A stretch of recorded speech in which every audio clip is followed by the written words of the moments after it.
I want to see his agenda because it's very important to see if, as Canadians, we can live civilized life and get back what we deserve, our freedom, our rights, and protect the country from all the elites from the outside, all the aggressors. That's very important. We must not become communists because freedom is important. First of all, NATO, for me, is one of the most important organizations that we have to protect democracy. Because if it wouldn't be for NATO, probably we would be at the moment maybe speaking Chinese or Russia. Because of NATO, that we protect each other by being in NATO, that we're all independent, but we have a same cause, is freedom, and that's why NATO is important. Because we need to defend these people who are being bombed every day, killed. We should send as much support as we can at any time. And what if it starts World War III? Why would supporting a group of people who are being bombed start World War III? Well, let's just say it does. Because Russia's nuclear armed and they might respond nuclearly. They've already said that they might, right? Let's just say for a minute it does. Then what? I think their threat to respond with nuclear warfare was to do with people from the West actually going into the Ukraine. Sending arms and going in are two different things. So what if we send like Stinger missiles or something like that that shoots down one of their jets? Good idea. It's a good idea. Great idea. And what if that starts World War III? Why would that start World War III? Well, because it would be NATO aggression against Russia. So if the Russians respond to a NATO country, the other countries will have to respond back. You're saying if someone from another country fires a Stinger, we get blamed? Yeah, let's just say it happens. Do you think it's impossible? Nothing's impossible, but No, maybe not. I think it's highly unlikely. it's so unlikely. It's crazy. Do you support Pierre? Probably not yet. I'm just waiting to see what he's got to say. And how do you think the Conservatives and Pierre, or mainly let's just say the Conservatives, should handle the situation in Ukraine right now? Well, personally, I think we have no business in Ukraine, period. Yeah, I definitely support Pierre. I've been listening to him since the beginning of the pandemic. I'm a big populist guy. I think fiscal conservatism is very important. And in terms of Ukraine, I think we should be sending arms, but we shouldn't be actually taking part in and shooting down anything. Listen, there's a lot of things. Sending more talks, he said first, and making more talks. If the talks fail, then the arms, they have to help. But I think talks will go. That's his for the talking. He always been for more talking with the countries. That's the only way we can just prevent wars. Sending arms, it's the last thing we can do, and he knows better that probably we're still talking, we're still gonna talk until this would be fixed. Unfortunately, people are dying. Unfortunately, more arms, more killing, but he knows that we have to send message, and the message now in the war is only sending arm to just make the word pass. I believe people that are innocent, regular bystanders need more help, and they need Canada to help them, or they need more other countries around the world to help countries that are in dire need, So we have to help and support people that are hurting. It's hard, right? It's a difficult situation. Anybody that's in power right now it's a hard decision to take, right? So no matter what you do, someone's gonna be upset. So I agree with Pierre. If he believes that he wants to help the Ukrainians and help the citizens, and by means, it's innocent people, right? It's innocent bystanders getting killed every day. It's not fair. Would you like to have a war here? But I agree, the guns are not a solution. You have to stop at the top, right? The guy who's leading all this, we have to stop him. The Russians are feeling threatened by NATO, and I don't know if Canada can do anything, right? I don't believe Canada can, because we don't really have a big army to help either way. But someone has to stop a tyrant Just like somebody has to stop a tyrant here. We got to stop them. We have to do whatever we can and uniting people. And this is what Pierre is doing, uniting people. That's the most important thing. Unity. I will vote for Pierre because he's someone who speaks his mind.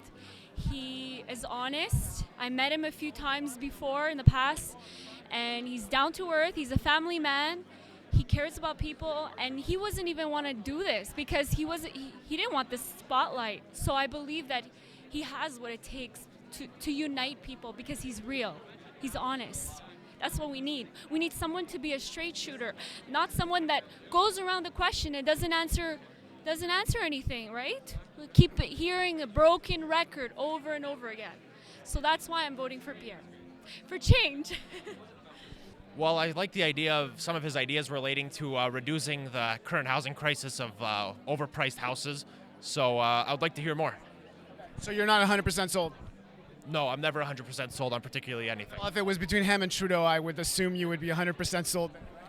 Well, yeah, well, I would more than likely, yes. Who did you vote for in the last election? You don't have to answer that.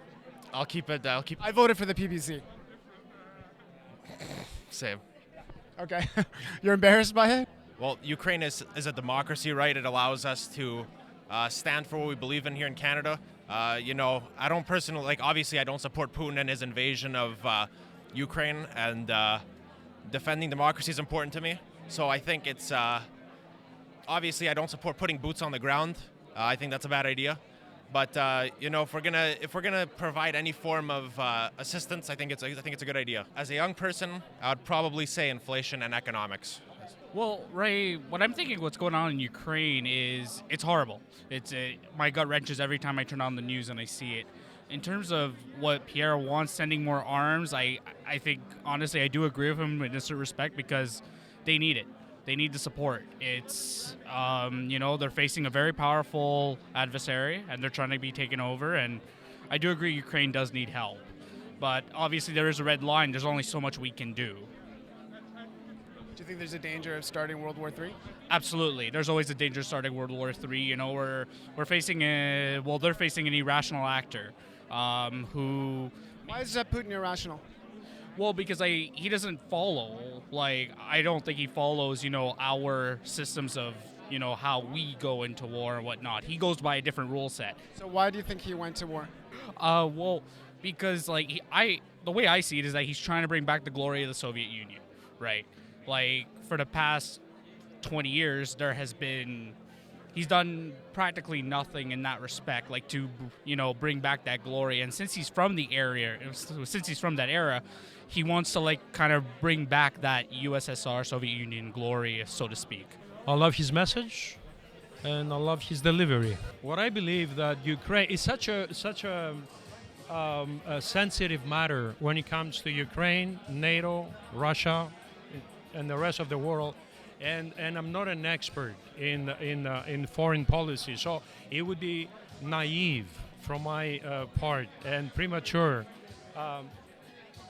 to offer an opinion, and especially to clarify Pierre's position on the matter. We should send ammunition, guns, and economic support, but we should not send boots on the ground, obviously. But absolutely, I'm for it, and I do agree that we should help them with guns and ammunition. I don't know if in this conflict really we should be politicizing, making it right or left or liberal or conservative. I mean, these people are suffering.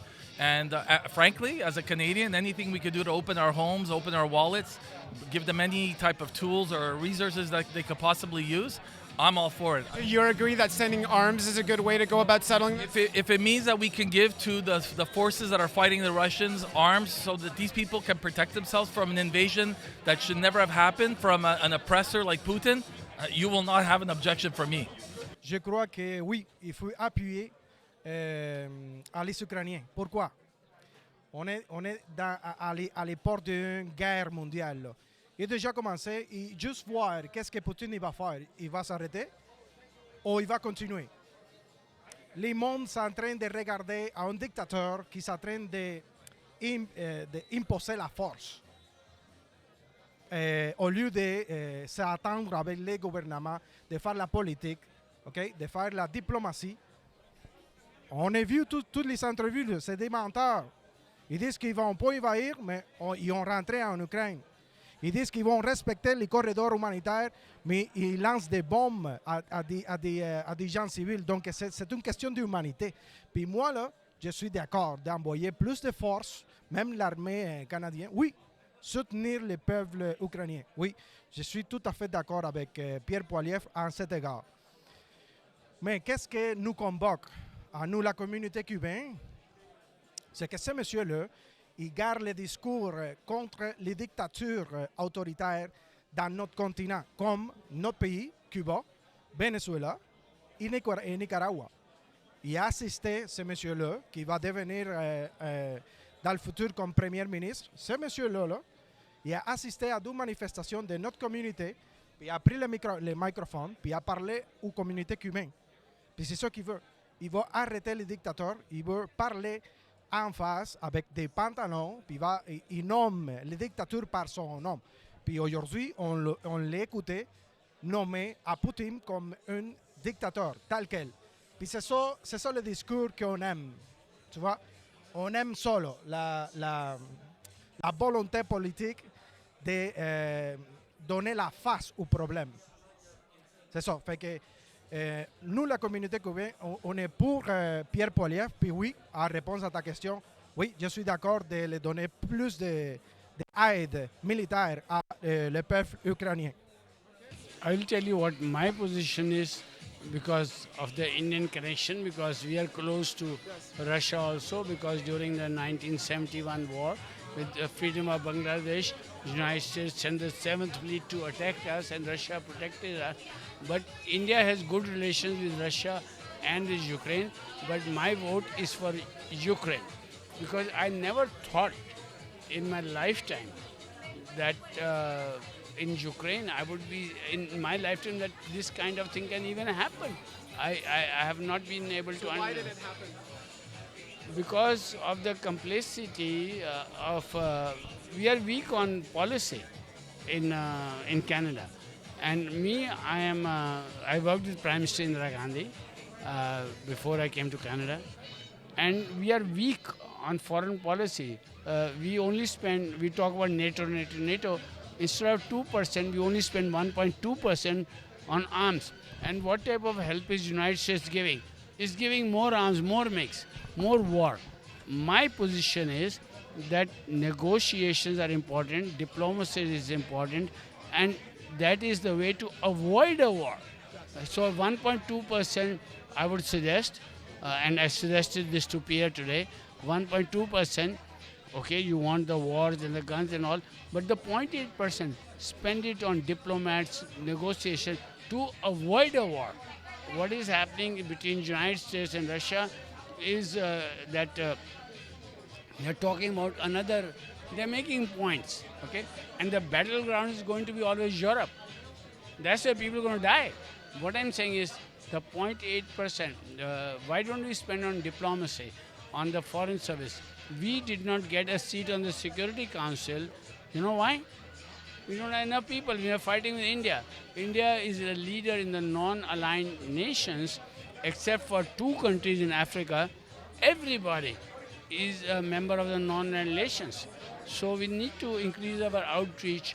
And Trudeau, he has a very simplistic solution. He says, oh, bring refugees, bring this. It doesn't work like that. Unlimited. It doesn't matter. I am for it. You know, I have tears in my eyes when people die, and we are criticizing Russia, but Russian mothers send their children to die for a dictator. It's not their fault. They have been sent out there. We don't know. So I would prefer that diplomacy takes precedence over war, and the solution to send more MiGs, more things to Ukraine is not the right one. Diplomacy, in the end... This is Pierre's position, to send more No, arms. That's the first thing he tweeted when the Yes, conflict started. I agree with Pierre right now. That's what it is. At the moment, that's the need of the hour. That's what is going to stop this madman out there. That's what is going to stop it now. But we could have avoided it if you are awake. Before we could have diplomacy at work. This being things of being smart and this being of being wise. Avoid war. Innocent people get killed, both sides. And I'm not both sides like Trump. I'm both sides differently. Not that stupid position he took. But I'm saying, why don't you avoid war? What's the need of the killing, the murders of innocent people? That's where I want the 1% spent on MiGs and whatever as a deterrent, 1% in diplomacy to make sure that there is no war. We need peace, but who's listening? They are only reacting to what is the breaking news, and then they're reacting. That's not the policy of Canada. What I share with you, I have also shared with Pierre, and we didn't get enough time, but I promise you that we will we have more diplomats, more foreign policy to make sure that there is avoid a war. The Cold War is only going to help the industry in the United States to build more, make more money of giving weapons and giving that. What will the MiGs from Poland and all do? What will it do? It kills people. Well, it'll start World War III potentially, no? Or has it already started? Mon ami, the death of one person is enough if you have a conscience. Yeah. If you don't have a conscience, then 1 or 1,000 or anything, I don't agree with it. We are going to bring reason, we're going to bring wisdom, we're going to bring persuasion with Pierre Pollievre, and we have a very sympathetic center, Leo Sakas, friend of 17, 18 years. We're going to persuade him to pursue diplomacy to avoid war.